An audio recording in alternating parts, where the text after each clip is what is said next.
Good morning. आजच्या दिवसाची सुरुवात झाली होती छानशा डोस्याने. आज घरी डोसे बनवले होते आणि मी क्रिशिवसाठी बनवला होता मस्तपैकी छानसा डोसा आणि बटर टाकून बनवला होता आणि त्याने ते आवडीनेही खाल्ला तो डोसा. आणि मॉर्निंगला आम्ही सर्व ब्रेकफास्ट करत होतो. पप्पा त्याला बोलत होते की मला दे ना, बट त्याला ते बिलकुल द्यायचं नव्हतं. तो एकटाच एन्जॉय करत होता. साईडला आई मस्त गरम गरम डोसे बनवत होती आणि आम्हालाही देत होती.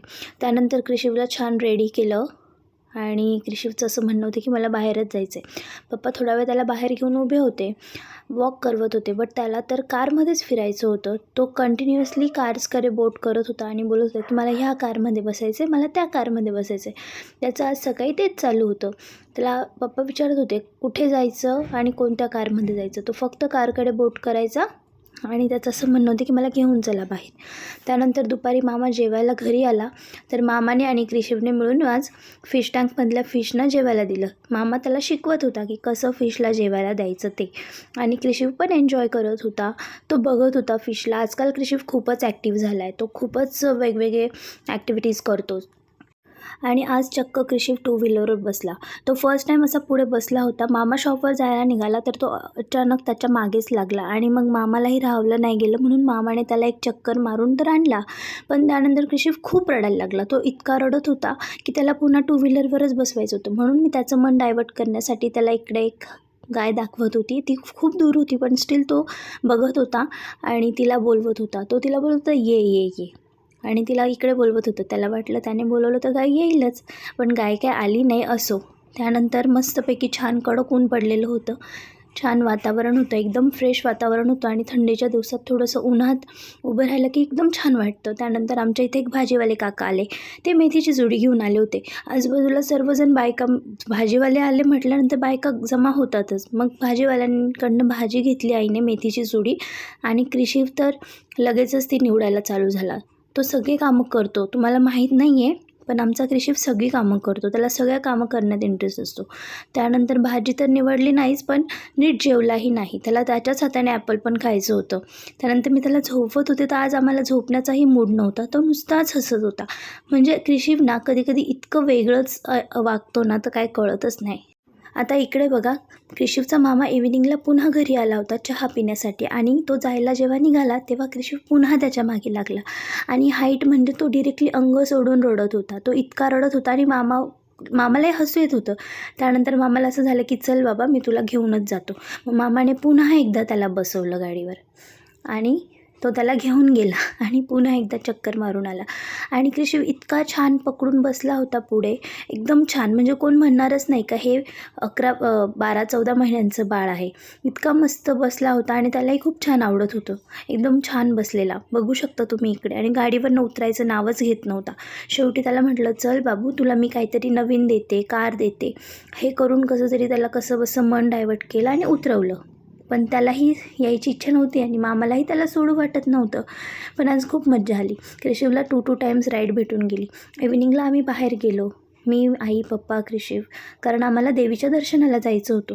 आमच्या वणी गावात जगदंबा मातेचं मंदिर आहे आणि जगदंबा मातेचं मूळ रूप आहे मेन म्हणजे, कारण सप्तशृंगी गडावर एक सप्तशृंगी देवीचं छानसं मंदिर आहे आणि त्याच मातेचं मूळ रूप असं म्हणतात की ह्या बहिणी आहेत. आणि हे एक अर्धशक्तिपीठ असंही म्हटलं जातं इथे आहे.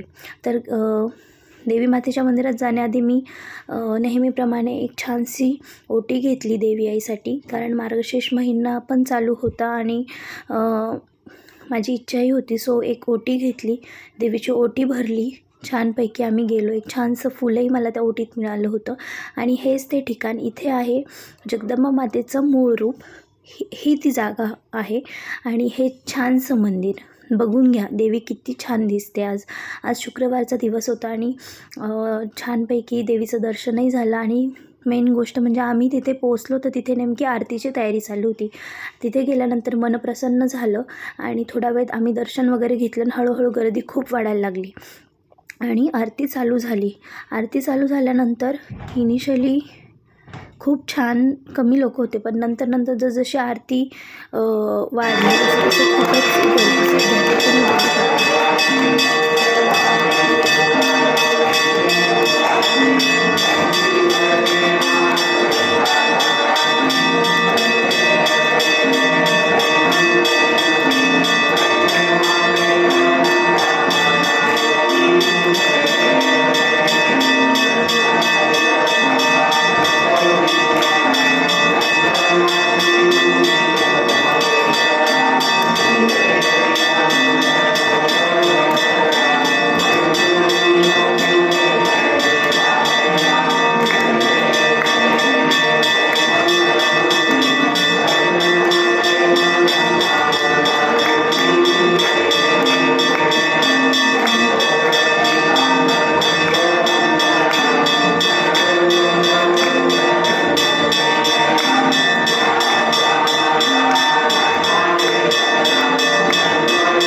आरती झाली आणि सर्वांनी मस्तपैकी आरती घेतली.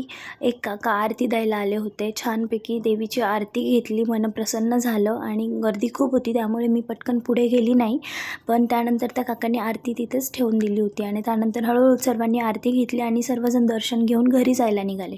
त्यानंतर तिकडे खूप शांतता झाली होती आणि कृषी बघा कसा छानपैकी मग उभा होता, कारण गर्दी कमी झाली होती. तर मी कृषीला छान तिथे उभं करून दिलं. तोही नमस्कार करत होता आणि ॲट दी एंड देवीच्या गाभाऱ्यात आम्हीच होतो त्यामुळे छानसं दर्शन झालं आमचं. आणि इकडे तुम्ही बघू शकतात की किती छान कृषीबाई दर्शन घेत होता.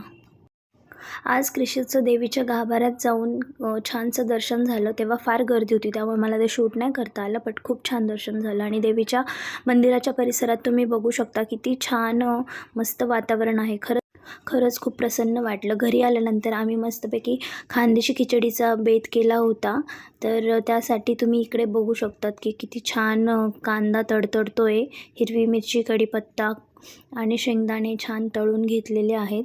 आज मला ही खिचडी खूप आवडते आणि आजचा बेत तर मीच केला होता. आईला सांगितलेलं की आज खिचडीच बनवायची. त्यानंतर आले लसूण पेस्ट, कोथिंबीर बारीक करून त्यात टाकली आहे आणि छानसं हे फ्राय झाल्यानंतर खूप छान फ्राय करायचं. त्यानंतर यात टोमॅटो टाकायचा. टोमॅटोही छान वाफ गेली टोमॅटोमध्ये की छानसं परतल्यानंतर यात मस्त बटाट्याच्या फोडी टाकायच्या. त्यानंतर छानपैकी सगळं मसाले वगैरे फ्राय करायचे. मोस्टली यात खानदेशी काळा मसाला टाकलेला आहे या खिचडीमध्ये. डाळ तांदूळ इकडे छान स्वच्छ धुवून घेतले आणि इकडे छान उकळी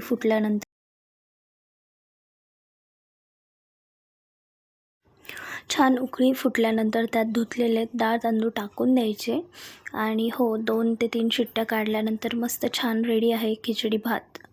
आणि तुम्हालाही आवडत असेल तर मला नक्की कमेंट करून सांगा. जे खानदेशातनं बघ रात्री मस्त वॉक केला आणि छान घरी आलो. खूप छान वाटत होतं.